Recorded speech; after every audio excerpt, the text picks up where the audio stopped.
Hi, fellow pre-service teachers. Welcome to this PD session. Our group is here to present you ways of implementing information and communication technology, ICT tools, in your classroom effectively, ethically, and safely. As the rapid development of technology emerged in the 21st century, there are many innovative ICT tools that are designed to enhance student learning and engagement in classrooms. As teachers, it is crucial for us to monitor and think critically about the selection of ICT tools that will integrate into our teaching practices. Ensuring the selected ICT tools are aligned with the educational objectives set by the Australian Professional Standard for Teachers and cater the diversity of our students' needs. Australian Professional Standard for Teachers illustrates the importance of teachers understanding how to select and use ICT effectively, engage students in nonverbal and verbal communication, expand curriculum learning opportunities for students. In this following session, we'll guide you to achieve those standards by the following learning outcomes. You'll be given a general understanding of some current challenges that teachers face using ICT in their classrooms. You'll learn 2 effective strategies that successfully engage students in the Chinese and business classrooms. You'll be able to demonstrate a comprehensive understanding using e-portfolio to engage student motivation and facilitates ongoing learning progress. You'll be able to exhibit a thorough understanding by using QLearn that enhances student learning opportunities. In the end, you will also be given some ethical considerations when using those ICT tools to create a safe and supportive environment for students. So before we get started, I encourage you to think about how confident do you feel about selecting and using ICT tools in your classroom. You can pause this video and scan this QR code to respond. You will have 2 minutes to do this. In fact, Gavifeka et al. Lists some challenges that teachers face when implementing ICT tools in their teaching, including teachers' lack of effective training, lack of teachers' competency, and lack of accessibility to resources. CORE further reviews the importance to train our teachers using ICT tools to better cater students' learning needs. He said that ICT devices are the latest tool, concepts, and techniques used in student-to-teacher, student-to-student interaction. It brings enormous benefits to students such as increased student motivation, learning opportunities, and facilitates student-centered learning. Therefore, this seminar will provide you with some teaching resources and equipment tools with examples of how they can be used in context for you to enhance your knowledge and confidence in the field of ICT in education. So the first ICT tool to introduce to you guys is ePortfolio. Preserve teachers, perhaps more than anyone else, understand the intricate tapestry of learning. You're well acquainted with the challenges and triumphs that come with nurturing growth. Today, we explore how ePortfolios can be your allies in this noble journey, amplifying the voices of your students, celebrating their progress, and paving the way for more comprehensive, meaningful assessment. So, what is an ePortfolio? The ePortfolio is a digital archive of student learning that can be used by the college to self-examine learning outcomes and promote learning progress. It is the current distance education based on the network digital net attack. With its complete teaching process, unique interactivity, and convenient data collection, it provides a rich application space for ePortfolio. So how should we apply the ePortfolio in our Chinese classroom, and how can we use it as future teachers? We can demonstrate a range of verbal and nonverbal communication strategies to support student engagement. Language communication strategies can be used to provide guidance to students using clear and concise language, ensuring that they understand the tasks and expectations. Nonverbal communication can be the use of visual aid. For example, we add pictures to the ePortfolio so that students can see pictures and make stories. so as to strengthen communication and make the course more visually attractive. Then we can also encourage students to include multimedia elements such as images, videos, presentation, and interactive content. In the study of Morales, 2015, an example of teachers' use of e-portfolio in business learning is given. The study explained the use, role, and learning value of the e-portfolio integrated into the learning process by higher education institutions. It is also mentioned that in the early stages of the student's learning process, the role of the teacher is found to be fundamental in instructing students on how to use the tools. This is an example from a Chinese lesson. The teacher will assign the weekly learning tasks of the whole semester on the e-portfolio in advance, and each student will have their own e-portfolio. Teachers can analyze each student's learning efficiency and overall class progress by checking their weekly tasks. When using e-portfolio, students will feel that the weekly tasks are organized and clear. They will not feel confused when using this ICT tool to learn.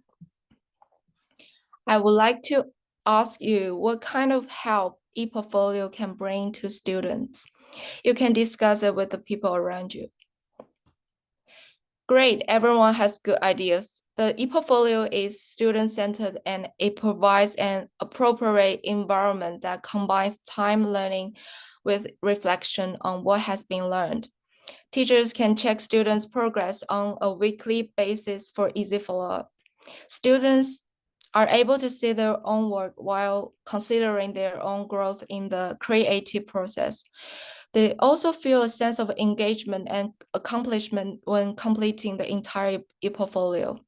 In addition, lengthy assessments of the week may hinder student engagement with the course material.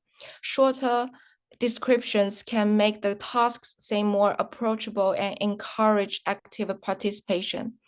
Also, using an e-portfolio can help reduce the level of disconnect between students and teachers and help students develop reflective and critical thinking. Moreover, the use of e-portfolios can promote self-regulated learning for students, as students take an active role in the knowledge generation process. We hope that you will have the opportunity to integrate the e-portfolio into your teaching library, enhance the educational experience, and train a new generation of reflective educators. Fei is going to talk about QLearn to you guys. Okay, thank you, Sharon. So in the next session, I'll be discussing how QLearn can be used as an innovative ICT tool within the Chinese language classroom. So we'll also explore how the cold card training model can empower us as teachers to effectively utilize QLearn to expand curriculum opportunities for our students. So let's begin with the introduction to QLearn. What is QLearn? It is a comprehensive learning ecosystem, includes a wide range of learning resources for supporting teaching and learning. It is the Department of Education's new digital learning management system for students learning that has replaced the learning place. So in the teaching of Chinese, it can be used as an interactive online platform for enhancing Chinese learning through engaging in content and multimedia resources. It provides an array of features that can be tailored to suit the needs of Chinese language instruction. So Canvas, which is one of the applications within QLearn, it offers tools for content management, discussions, assessments, grading, and students and teacher collaboration. The Canvas page allows you to customize your Chinese language course to align with your specific teaching goals and adapt it to the needs of your students. It supports both synchronous and asynchronous learning, allowing flexibility in our learning and teaching method. Moreover, later in 2023, students will have access to e-portfolios through Canvas students' e-portfolios. And the functions of QLearn will be consistently developing and evolving. Since QLearn is such a powerful ICT tool that can cater for diverse students' learning needs, now let's shift our focus to how we can effectively implement this tool to our Chinese classroom. So COCA is an online synchronous training model developed by Lai et al. 2012. It can be used to empower our ICT tool as CFL, Chinese as foreign language teachers. So it's a three-stage silicon model named cooperation-based cognition, action, and reflection. It helps to create a positive climate for technological and pedagogical knowledge to overcome some common problems in our conventional teaching training programs. It can also foster collaboration, research-based practices, and continuous professional development. Since QLearn is a newly emerged learning system launched by the Education Department, teachers would be urgently in need of a collaborative space where educators can share their experiences and insights on integrating QLearn into their classroom. So through engaging in COCA, this online training model, we as teachers can access peer support, best practices, and ongoing professional development resources. So what can be expected from implementing QLearn in Chinese language? And what can we gain from engaging in COCA training model? The interactive nature of QLearn as a learning ecosystem allows for active student engagement in multimedia resources in learning Chinese. Engaging in COCA training while using QLearn as an ICT tool also provides Chinese teachers to refine their teaching method and stay up to date with Exclusively, QLearn is a valuable ICT tool that can enrich the Chinese learning experiences.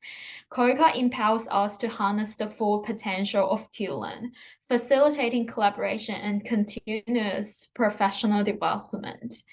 So now I was just now open to the floor for any questions you may have. You may also discuss it with your colleagues around you. Okay, now in the next part, Trish is going to introduce you about some of the ethical considerations came up in our seminar. Thank you, Yifei, for your insightful take about QLearn. Now we're going to discuss about the ethical and responsible effects of these ICT tools. Educational reform has enhanced the technological evolutions of education systems, giving birth to new types of ethical quandaries. When considering giving students access to digital tools, we recognize that students have agencies in both their online and offline worlds, that there is a difference between children's and adults' perspectives on the internet before engaging children in conversations about the internet learning.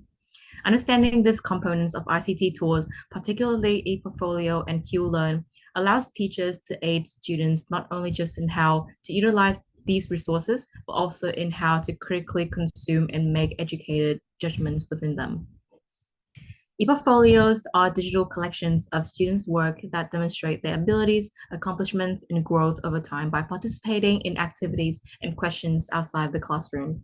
When adopting an e-portfolio, educators may examine ethical and safety issues in order to preserve students' data and content while fostering responsible digital citizenship. Here's how to use an e-portfolio ethically and safely in both general and language classroom. Students' ownerships and control. There are many tools available to students to help them build an online presence through e-portfolios while also learning how to keep their artifacts safe and private. This is accomplished through privacy settings and content management, which allows students to select who has access to their portfolios and instills a sense of authorized individuals. Students can therefore secure their work from unauthorized reviewers while also promoting digital privacy. ePortfolio, on the other hand, allows students to curate and promote their work, giving them choice over what is shared and allowing them to highlight their strength and ability. Customizations and inclusivity. ePortfolio allows students to choose what is included in the visual components of their ePortfolios so as to appeal to their interests in creative self-expressions. With frequent updates from educators and active involvement in interactive activities and inquiries, Chinese language content e-portfolio can be utilized to foster cultural awareness. On the other hand, while offering these benefits that can improve ICT's ethical and safety aspects, there are also some disadvantages to this platform. Oversharing and digital citizenships. Students may be unaware of the limitations of appropriate sharing in the digital arena, generating ethical concerns about oversharing personal information. Kift and other authors in 2007 investigated the similarities between the e-portfolio and the operations of social media conversations, expressing worry that many students did not appear to consider the risk to their personal privacy when building an online presence. Some students expressed unconcern that their disclosed information could be abused by third party, perhaps leading to identity theft, fraud. The significance of allowing young people to express themselves must be balanced with the importance of trusting them to make decisions about the inclusions of sensitive content. QLearn, as a newly launched platform, adopts an ethical standards in numerous key areas as it prepares to replace the learning place and interface with platforms such as Canvas, OneSchool, and OpenEquala. One such area is privacy and data security, where QLearn's strict authorization standards and emphasis on official purposes reflect a responsible attitude to securing students and staff information. Furthermore, QLearn encourages differentiated learning by including technologies such as Microsoft Immersive Readers and Mastery Pad. This not only adheres to ethical teaching practices, but it also caters to a wide range of students' demand, emphasizing inclusions and responsible app usage. However, there are certain possible issues, such as the misuse of QLearn's communication facilities, which could lead to cyberbullying, harassment, or inappropriate interactions among students or between students and educators. A proactive approach is required to handle this potential breach of ethical conduct. This could include fostering digital citizenships among students, providing training on responsible online behavior through means such as guest speakers, events, and holding online safety workshops that teach students how online safety as well as responsible posting and sharing. In conclusions, while QLearn demonstrates admirable ethical standards, it is critical to address and mitigate any issues in order to provide a safe and respectful online learning environment. Now, a little reflections. Pause the video for a minute and think of ways we as teachers can ensure that students use QLearn or e-portfolio respectfully, especially in communications in classrooms and outside classroom. All right, thank you for our group members for sharing. Thank you for joining our seminar today. Today, we've demonstrated 2 ICT strategies for you that is effective, safe, and aligned to the Australian Professional Standard for Teachers. The first strategy, e-portfolio, can effectively engage student motivation and facilitates ongoing learning progress. Meanwhile, the second strategy, QLearn, serves to enhance students' learning opportunities. We've also discussed some ethical considerations associated with those 2 strategies. We hope that after this seminar, you'll equip yourself with a range of teaching resources and professional knowledge of how to utilize ICT tools in your classrooms. Now, you can follow the Australian Professional Standard for Teachers to continuously develop your professional learning in the field of integrating ICT into your teaching practices safely, responsively, and ethically. Thank you.